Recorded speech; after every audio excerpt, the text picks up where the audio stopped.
It's time for your Low Country real estate market update. It's the Brian Beatty Real Estate Show. Brian is one of the top 1% real estate agents in Charleston. Find him online at listingsincharleston.com. That's listingsincharleston.com. Or call him at 843-345-1273. Now, broadcasting from the WTMA studios, here's your host, Brian Beatty. Good morning, Charleston, and welcome to another edition of the Brian Beatty Real Estate Show here on the Big Talker, 1250 WTMA and WTMA.com. I'm, of course, your host, Brian Beatty, and for the past 8 years, we've been on this program delivering our expert opinion, news, and reviews on the real estate market to help you, our fellow listeners, be more informed about the market. What's actually going on out there? If you're going to buy, sell, or invest in real estate, what do you need to know in order to make the most out of your transaction? So I've been selling real estate this is coming up on my 15th year, sold well over 1,000 homes here in the Charleston area, and I provide my insight into what's happening in the market so that, again, I can help you become a more informed consumer. Now, if you'd like to reach out to me to learn more about how our team is selling real estate right now, let me give you a few different ways to contact me. My cell phone number is 843-400-8009. That's 843-400-8009. You can visit my website, listingsincharleston.com. That's listingsincharleston.com. You can send me an email, brian@brianbeattyteam.com. And, I don't do a good enough job of promoting this, but, we've got all different types of ways of listening to the Brian Beatty Real Estate Show, whether it be on our website or Google Play, Spotify, iTunes, YouTube. We have hundreds of videos on YouTube for this show. Just search the Brian Beatty Team. But, right now more than ever, the agent you choose to help you buy and or sell a home matters. So if you're considering a move, especially now, I want you to understand what's happening behind the scenes with most real estate agents in our market right now and how you should approach the process of buying, selling, investing in real estate and selecting the agent that you ultimately work with. So over the course of the next hour, I want to talk first and foremost about a big issue in our market right now, and really not just in our market, but nationwide, that no one's really talking about. And that's the lack of work ethic in our industry, how most agents work and why that isn't working and how that impacts you. I want to talk about some important changes that are taking effect now, technically May 1st, as it relates to how we market real estate listings. I want to talk about some do's and don'ts for interviewing agents, and finally, how to capitalize on this market if you're a buyer, seller, or an investor. So that's the plan over the course of the next hour. So I want to focus on this first because this is something that, I've been talking about for, months now, certainly before the coronavirus pandemic, but especially now. And that is just the fact that, the real estate market for so many agents has been really good for several years. I mean, the market here, we've seen 8 years of solid appreciation. Will we see some more appreciation this year? Yeah, maybe a little bit. I think technically prices are pretty flat right now. But really the thing that no one's really talking about is what are agents actually doing with their time? Are they actually working? Or because the market has been so good, are they used to this kind of set it and forget it approach to selling real estate? So many people are in this industry to do a few deals a year as just a bit of a side hustle, and there's nothing wrong with that. But when you're going to go and sell your house, you deserve the person that's going to give you the best opportunity to sell it for the most amount of money possible, or the person that's going to exhaust all of their resources to help you find that property to purchase, get you in it first, or get you there before anybody else knows about it. And we're going to talk about some of those different strategies over the course of the next hour. But really the big issue in our market right now is that I think a few weeks ago about, 90% of our market just basically quit working. I mean, they're doing a few things here and there to maintain their business, but they're certainly not being proactive in their business. And this is something that I find across the board. I've mentioned this on the show before, but every other week I mastermind with some of the top agents in the country, some of which are doing thousands of deals a year. I was just on the phone earlier this week with the number one agent in the country who will probably sell about 6,000 homes this year. That's no small number of homes to sell. Gosh, I'd be lucky to get anywhere close to that. But But we're just talking about, what agents are doing, how they can capitalize on this opportunity where people are at home. And we, at least on our team, we've seen about a 20% increase in online activity. There are plenty of people right now that are just watching and waiting.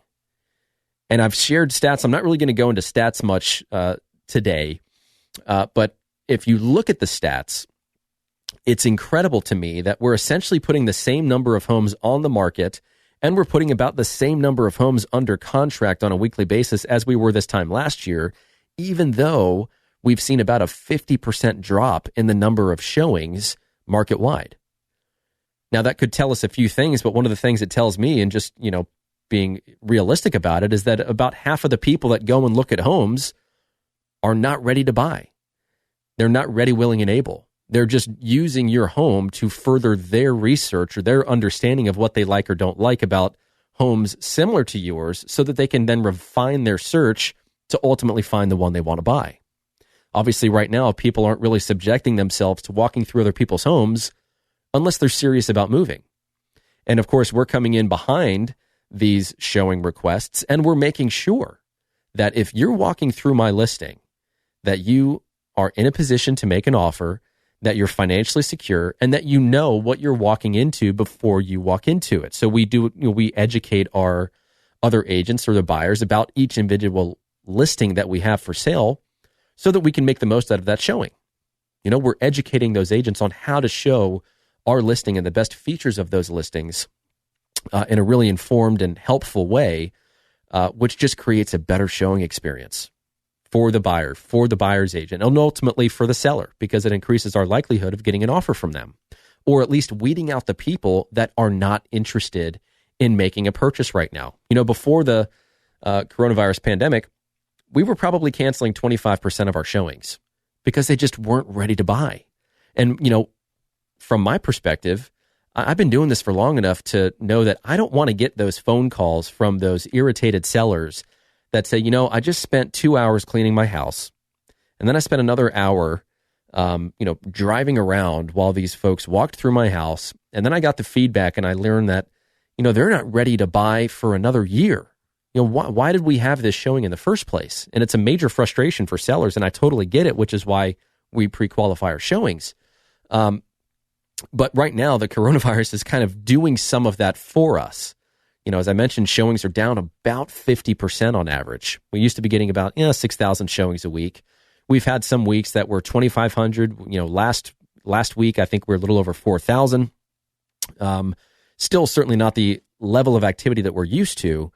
But the challenge, going back to my original comment here, is that there are a bunch of agents in this market that just have they've kind of given up. They are purely in maintenance mode. And what I mean by that is that they likely could have sold several homes a year without really doing much. Because if you think about it, and this happens to us, and I realize the irony in this comment, but we'll have folks that call me after hearing me on the radio, and we ultimately work together. We help them buy a home or sell a home, and obviously a lot of work goes into providing you guys with valuable content and education so that you feel comfortable contacting me to help you be your real estate agent and help you with your real estate transaction. But some of these people, somebody knows that they're in real estate. And so they call that person that they know is in real estate and they say, hey, I want to buy a house, or hey, I want to sell a house. And they put the home on the market. They put it on the MLS. They put a sign in the yard. Maybe they do like a Facebook post on their Facebook page. Maybe they do an open house, but that's really about it. And the home still sells. So really the question is, can you still right now get by with doing minimal effort? To an extent, the answer is yes, depending upon where your home is located and the price point that you're in. I mean, the lower price points, anything $300,000 and less, it's such a seller's driven market that those homes are going to sell if they're priced correctly, they're in decent condition, and they've at least been exposed to the world. But some of these more challenging properties, you got to go above and beyond. But you should be asking yourself the question as a seller of, is the bare minimum good enough? Is that really what I want? And is that what I deserve when I put my home on the market? And so we're going to, a little bit later on, we're going to talk about how do we interview these agents and what are some of the questions that you can ask them to really kind of uncover what they're going to do proactively. Or have you just found an agent that's going to do what they've always done? Just kind of react to the market, react when buyers say, hey, I'm interested. Or are they actually going out and finding them? These are some of the questions you as a seller need to be asking yourself. Same thing on the buyer side. You can go to Zillow and find your own homes. You don't need an agent for that. You need an agent, to open the door. And so a lot of agents in our market are glorified door openers. And then when you find something you like, yeah, of course they can help you negotiate, and you just hope that they actually have some skill in that area. But you should be finding the agents that are going to go out there and proactively find you homes that other people don't know about, or that are going to proactively communicate with you and say, hey, did you just see 123 Main Street hit the market? I sent you an email about it this morning. I think it's exactly what you're looking for. Let's set up a time to go and see it. And I'm saying that not to sound like a pushy real estate agent. I'm saying that because if your agent really understands what you're looking for, then part of what they do should be to assist you in getting into that house before other people do. Because when we price our properties for sale, one of the feelings that we want a buyer to have is, man, if I don't go and see this house, this is going to sell. I have to make a decision here, because if I don't, someone else will. That is how you want buyers to feel when your property hits the market. And obviously there's a lot that goes into that to create that feeling, but that, generally speaking, is how you want the buyers to react to the marketing that you put out there for your house. And so if your agent hasn't figured out a way to do that, and yes, I do understand that price cures everything. If your home is worth $300,000 and an agent puts it on for $275,000, well, just the very fact that it's listed for $275,000 is going to excite people. Except for the seller who's giving away $25,000 in, the form of equity in their house, because that's the only tool in the agent's tool belt, is just to underprice a property. Anybody can do that. But the challenge right now is, number one, finding an agent that's going to work, that's going to wake up in the morning and go to work and run their business like a business. The second thing is finding somebody that actually has the tools and the resources and the systems and the processes and the support to sell virtually and to create something that's different from what any other agent can do. And we have invested, I can't even tell you the number right now, but I would say that it's certainly over the past several years, well over $1 million in our systems, our processes, our marketing techniques that help us outperform the market. I mean, our homes sell in 19 days and for 98.5% of asking price. And yeah, those stats sound great, and they are great, but not everybody wants to sell really quickly. Someone might be okay with waiting 90 days or 180 days, so long as they get the price that they need to make sense out of moving. And so that's why, people that lead with statistics on how great they are and how awesome they are and how they're the best real estate agent in the world, you always need to be asking yourself, well, how does that apply to me and my situation and my home? And so I think the challenge that we have right now is that agents don't have a lot of direction. They don't have a lot of training. They got into the business because it was easy to sell a few homes a year and make some money, and it not be just, frankly, a waste of their time or resources. And now that they're realizing, wow, I actually have to go above and beyond to sell real estate and make connections with people and pick up the phone and work and be a salesperson, those are the people that are they're going to start fading away. They're going to start getting out of the business. And quite frankly, our market is oversaturated with agents that are just trying to do a few deals a year. Again, there's nothing wrong with that. You as a consumer just need to ask yourself the question of, is that approach the right approach for me? Is that what I want my agent to be doing? Or do I want to hire somebody that's doing more at a higher level that will produce better results? Because really the results speak for themselves. Our motto is passion, integrity, results. We love what we do. We're never going to compromise our integrity. We are going to put your needs above our interest in a commission always. And at the end of the day, the only thing that matters is whether we can get the job done for you at the price and terms that make you happy, because that's what creates repeat business, and that's how businesses last. So I think you're going to see, again, as time goes on, agents will start to get out of the business because they just don't know what to do, or they're just not willing to do it. They're not willing to go above and beyond. They're not willing to adjust their technique, or they're not willing to, stick to the habits of a high-performance real estate agent that yield results. So it'll be interesting to watch, but I'm telling you right now that there's a large population of agents in our marketplace, really nationwide, that their hands are just up in the air, or frankly, they're just kind of resting on both sides of their recliner as they, finish season 3 of Ozark on Netflix or whatever it is they're watching. I mean, that's their job right now is trying to finish Netflix. And I think a lot of you can probably relate to that. So I tell you what, when we come back, we're going to talk about some really important changes that took effect May 1st that are going to greatly change the way that real estate is marketed moving forward. Things you really need to know. And I tell you what, if you interview an agent and they don't know what this is, huge red flag. So stick around. This is the Brian Beatty Real Estate Show on the Big Talker, 1250 WTMA and WTMA.com. And remember, if you want to reach out to me to have a private conversation about helping you buy, sell, or invest in real estate, the number is 843-400-8009. That's 400-8009. Or go to listingsincharleston.com. That's listingsincharleston.com. Stick around. We'll be right back. Have a real estate question? Ask Brian Beatty. Send him an email, lowcountryhomesales@gmail.com. The Brian Beatty Real Estate Show is on 1250 WTMA. 1250 WTMA. Now, here's more of the Brian Beatty Real Estate Show on the Big Talker, 1250 WTMA. Welcome back, folks, to the Brian Beatty Real Estate Show here on the Big Talker, 1250 WTMA and WTMA.com. I'm your host, Brian Beatty.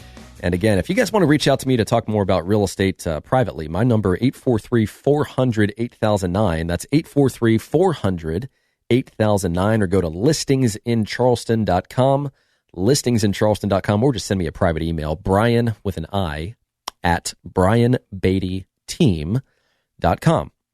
So I left a little teaser at the end of this last segment about some big changes that have taken place in our market, things that you really need to know, and things that frankly have kind of changed the game for us as listing agents, people that sell real estate. And so let me explain to you what we used to do, and then explain these changes and why they were made and how this is going to change your approach and, of course, our approach. So what we used to do is, we'd meet with somebody and they'd say, yes, Brian, I want to hire you to sell our house. We've got a few things we want to do to it. So we're probably looking at putting it on the market in 2-3 weeks, in which case I would say, you know what, that's perfect, because I want to go ahead and put the sign in the yard. I want to start doing some coming soon marketing. I want to create a teaser campaign designed to get people in communication with us about your listing, but also create a bit of a toll booth. I'm not going to put all the information out there. I'm going to put a few pictures, enough for them to get interested in your house, and really just enough for them to contact me, because that's what we want. We want the buyers to call us or communicate with us in some way, so that we have a way of actually communicating with them, which, it's kind of marketing 101. You don't give them everything, but you also have to be realistic about the type of marketing you're doing. Is it an awareness campaign? Is it a lead generation campaign? Everything that we do in marketing has to have a reason. And so when we did this coming soon marketing, we'd put it as a coming soon listing on Zillow. We'd put a sign in the yard. We'd put some flyers out front with some limited information, but enough to get their, to whet their appetite. We would do a bunch of social media marketing. Hey, I've got this property coming up in this neighborhood with a pool and brand new hardwoods and an updated kitchen. Contact me for details.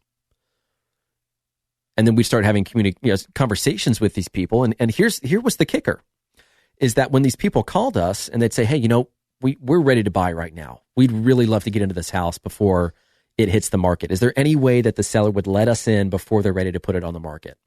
And then you'd kind of play this game where you're like, well, let me talk to the seller. I'm not sure they're going to be comfortable with that. That's just part of the script, right? And then you'd call them back and say, okay, so the seller has agreed to let you into the house before it's being publicly marketed. But here's the deal. If you were to make an offer, you have to make a really strong offer. And of course, the reason for that is you're asking the seller to consider your offer before they've introduced it to the world. I mean, there might be someone else out there willing to pay more money for it. And because we haven't really tested it in the marketplace yet, we have to be really confident in your offer in order to move forward. Is that fair? They'd say yes. They'd look at the home, and then I can't tell you the number of homes that we have sold before it even hit the market. It was a really, really, really effective strategy because buyers kind of want what they can't have. And when they can't find all the information that they normally can about a property that was actively for sale, what did it do? It just caused them to contact us, which is what we were after. I just want an opportunity to have a conversation with one of those buyers, learn more about what they're looking for, see if our home's a fit, see if they're ready, willing, and able to buy something, and then create some urgency. Well, all that's changed. Now, when you sell a house in the listing agreement, I guess you really have three options as a seller right now. You can sell it on your own, which is always going to exist. You can hire a real estate agent, and they can market it exclusively within their brokerage, meaning they can market it to the own buyers that they're working with or to any other agent within their specific brokerage that is working with a buyer, but that's it. Or you can say, you know what, I want to sell this thing the way we've always sold real estate. I want you to broadcast it to the world, as many people as possible. The bigger, the better. But here's the kicker. We can no longer do this prolonged coming soon marketing. Any form of public advertising, which could include something as simple as a sign in the yard, means that you then have to put the property in the MLS within 24 hours. So as soon as I put some sort of post out into the world about this property coming soon, the clock starts, and it has to be in the MLS within one business day. And in fact, this is the National Association of Realtors Clear Cooperation Policy. And so it very simply states, and I'm just going to read it so that I'm not excluding anything here, within one business day of marketing a property to the public, the listing broker must submit the listing to the MLS for cooperation with other MLS participants. Public marketing includes, but is not limited to, flyers displayed in windows, yard signs, digital marketing on public-facing websites, brokerage website displays, including IDX, digital communication marketing, email blasts, basically, multi-brokerage listing sharing networks, and applications available to the general public. So basically anything that you as a consumer use to find properties is considered public marketing, which means that as soon as I put that advertisement out there, it has to go into the MLS within one business day. So why were these changes made? So there's a group that developed this proposal, which is the MLS Technology and Emerging Issues Advisory Board, essentially concluded that leaving listings outside of the broader marketplace excludes consumers and undermines a realtor's commitment to provide equal opportunity to everybody. So this is all about leveling the playing field. So this proposal says that, the MLS and all MLS participants have to input a listing within 24 hours of it being displayed publicly, enabling the MLS participants to share the listings that are within it to the widest possible range of potential buyers. So we can no longer do this teaser campaign that has been working so well in creating interest. And I would argue that we're not doing this to exclude anybody. We're doing it to create urgency. And so there are some issues that are going to arise out of this and some things that are going to be taken very seriously and that they're going to have to hear. And so the first one is just timing. First of all, getting a listing into the MLS within 24 hours is no easy task. I do professional photography on every single one of my listings. And right now we're doing a free listing home inspection, professional photography, 3D walking tour. We'll do virtual staging. Sometimes we'll fix the property up before we sell it. All of these things take time.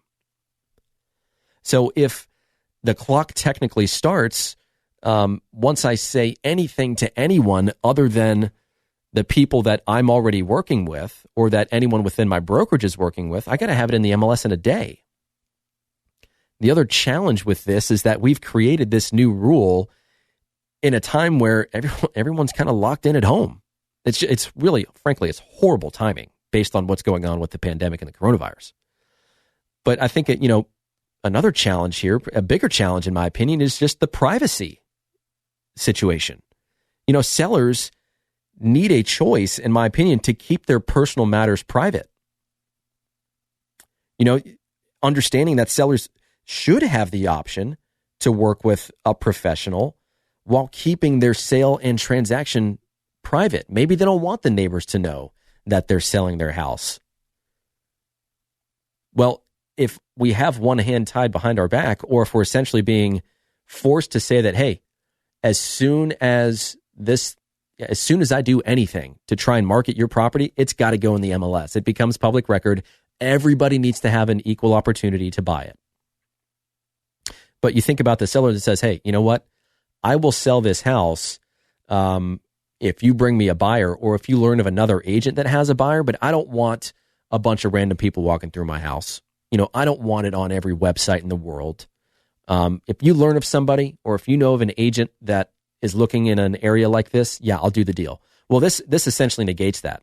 You just don't have that ability anymore, unless you are only working with the buyers that your listing agent finds that they are already working with. Because remember, they can't use your listing as a marketing tool to find new buyers, because they'd be marketing the property to the world. It'd be public marketing. So it's really only for existing buyers and existing relationships. And the other thing that I would argue here is that if you choose the brokerage exclusive portion of the listing agreement, then obviously you can't share it with any other brokerage than your own.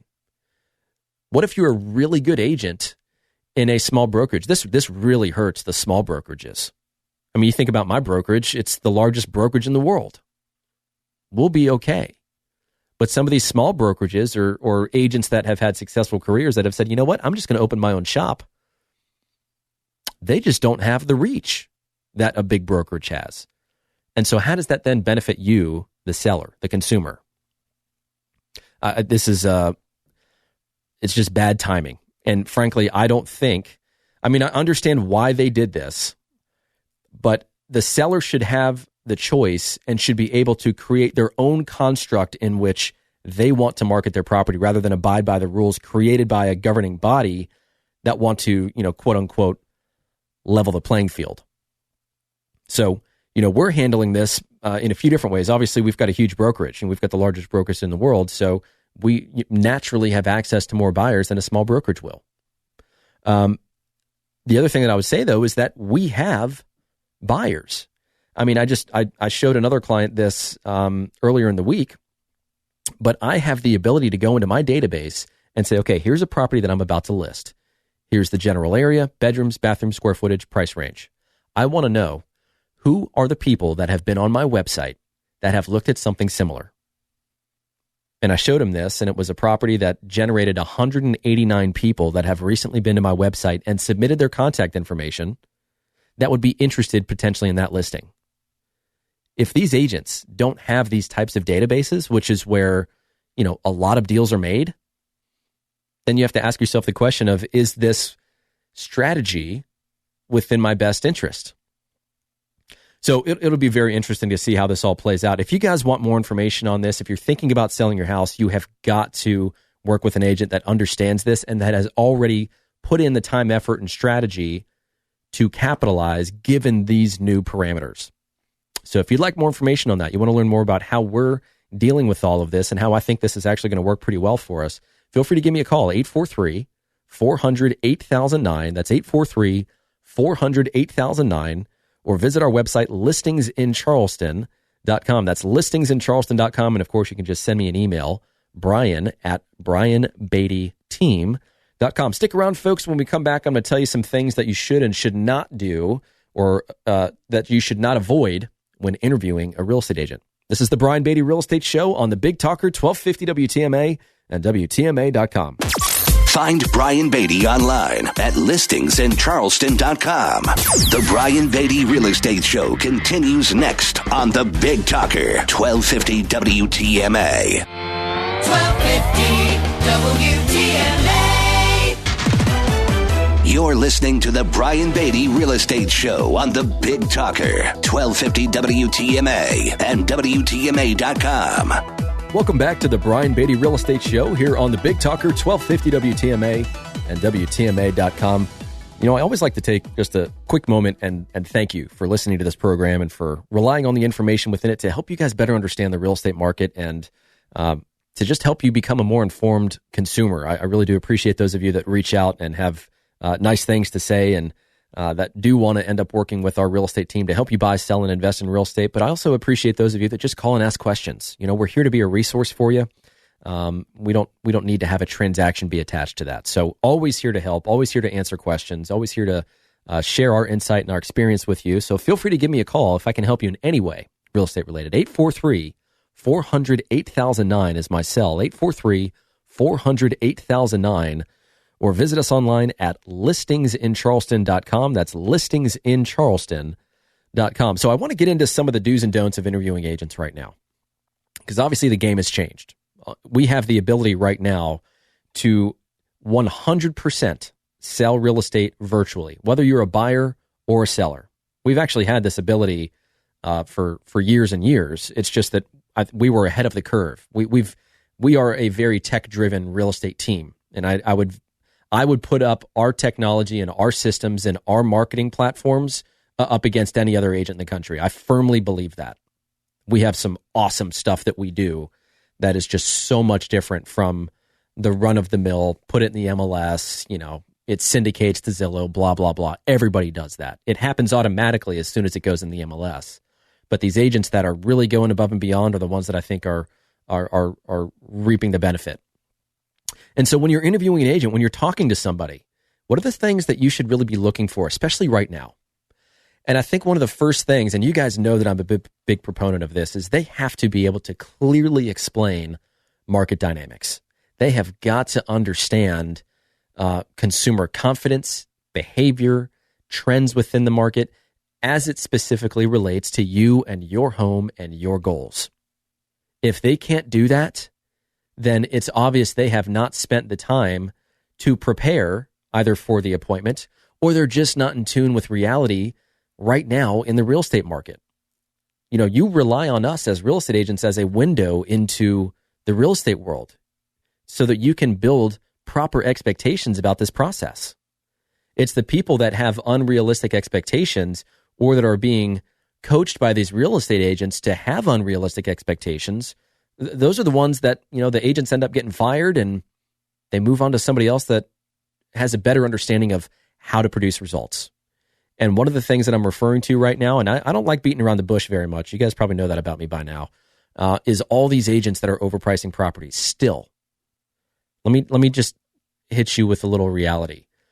The majority of buyers in this market, unless you have something that a lot of buyers want, you know, if it's a home in a lower price range that's, you know, move-in ready, that's priced right, maybe even a percentage point or two below the market, it's marketed well, yeah, it's going to sell and it's going to sell fast and it's probably still going to get multiple offers. But these folks that are still out there telling sellers what they want to hear and pretending like there isn't some sort of cloud hanging over our market are the ones that are just setting you up for failure. You're going to hit the market and you're going to wait 30, 60, 90, 180 days, however long it is, for that agent to muster up the courage to say, you know what, we need to adjust our tactic because we're just overpriced. If that's not happening, or if you wait too long to have that conversation, you kill the momentum that you have. Your listing becomes stale, and people always want to know, hey, if my house is on the market for too long, does that create a negative perception of my listing? I'm going to say to an extent, yes. Yes, it does. If you've been at the same price for 60 days, 90 days, in an area where homes are selling and they're selling quickly and they're getting very close to asking price, chances are you're overpriced. Now, that's not the only thing that it could be, and I want to add that as a caveat. But if your agent doesn't understand how to sell real estate in this market right now based on what people are willing to pay and what buyers are thinking and feeling as they look at your property online to make the decision as to whether they go and view your property in person and ultimately make an offer. If there's a disconnect there, I'm not going to say you're hopeless, because even, a blind squirrel finds a nut every once in a while, but you're going to be in a tough spot. I think the other thing here is, again, reviewing pricing in detail based on your desired goal. When I sit down with folks, I show them what I look at when I do research in pricing a property. They see what I see. I'm not giving them some boiled down version of their value. And I'm certainly not walking into a house and saying, okay, well, I know homes in this area probably sell for, $350, $375. They're motivated. Let's put it at $350. Or, you know what? Here's everything that's sold in the past 12 months. Average price per square foot's, $150. We'll just price it at $150 a square foot. That should be good enough. I mean, that's right about what homes are selling for. It's just a lazy way of pricing properties. If you're here to, say that the granite that you put in the kitchen and the expensive hardwood floors that you put throughout the house and the new roof that you have and the new HVAC you have doesn't count for something because you're subject to average price per square foot in a neighborhood, then you're wrong. That's not how you value real estate. And so people that aren't going through that process with folks, I think, are setting them up for failure. And hey, they might be really happy at the fact that they sold their home really quickly, but the question is, could you have sold it for more? Is it our responsibility to help you sell your home for the most money possible in a reasonable amount of time? Now, I get it. Some people are in dire straits right now. They need to sell their home fast, and there's a separate strategy for that. But if your intent is to sell your home at a fair price in a fair amount of time, and the agent that you rely on to guide you through that process is lazy in their approach and in their advice and their consultation, it costs you money. It's just reality. So that agent needs to be very specific with you about why they think it should be listed for the price they're suggesting and what it's going to sell for and how long it's going to take. And what are some of the, terms associated with the deals that typically happen in that area and price range? Should you be factoring in the fact that the buyer's likely going to ask you to pay their closing costs? Are there other things that you should consider that might end up costing you money? That's one of the reasons why we do a free pre-listing home inspection. We want to get those issues addressed, and we want to know what we're looking at monetarily so that we can factor that into the overall game plan. I would also say that, be cautious of the agents that don't recommend anything before, you put your home on the market. I very seldom walk through a house that needs nothing. There's usually something that can be done to increase a homeowner's appeal to prospective buyers. I think now, especially now, as people start becoming a little more hurt financially by everything that's going on, they're gonna start making some bigger moves, bigger price reductions, larger amounts in each price reduction that they take, so that they can just sell the house and move on. And so for the folks that say, it's probably worth $335, let's list it, $365, so that we can build in some room for negotiation. And that you have to replace your carpets and your roof is old and blah blah blah. It's just you just keep pushing yourself further and further away from the price or the value in which your home will actually sell for. So just be cautious of that. And also, you have to ask them questions about how they have changed their marketing approach. How have they capitalized on what's happening right now? And I say capitalized, I want you guys to understand, of course, that I have empathy for the situation and for folks that are going through very difficult times, whether it be health or financial related. But there are ways of using what's happening right now to more effectively sell real estate. And if those agents haven't made those changes in their business, then the old way of doing things is not working as well. And then to my first segment, they've got to be running their business like a business. You have to look for the people that are organized and prepared and passionate and confident in their value proposition, in their ability to help you produce results, and that you feel comfortable representing you and your home's value. If you don't feel comfortable with the agent and their presentation of themselves and their service and their overall value, what are the chances that that's going to bleed through in the way in which they present your home and protect your value? Things to think about. So when we come back, I'm going to give you just a few more pieces of advice. If you want to reach out to me, if some questions about how we're doing things and how we're selling real estate at a high level still, feel free to give me a call. 843-400-8009. That's 843-400-8009. Or visit our website, listingsincharleston.com. That's listingsincharleston.com. Or, of course, you can just send me an email, Brian with an I, at brianbeattyteam.com. Brian at brianbeattyteam.com. Stick around for a few more minutes of the Brian Beatty Real Estate Show here on the Big Talker, 1250 WTMA and WTMA.com.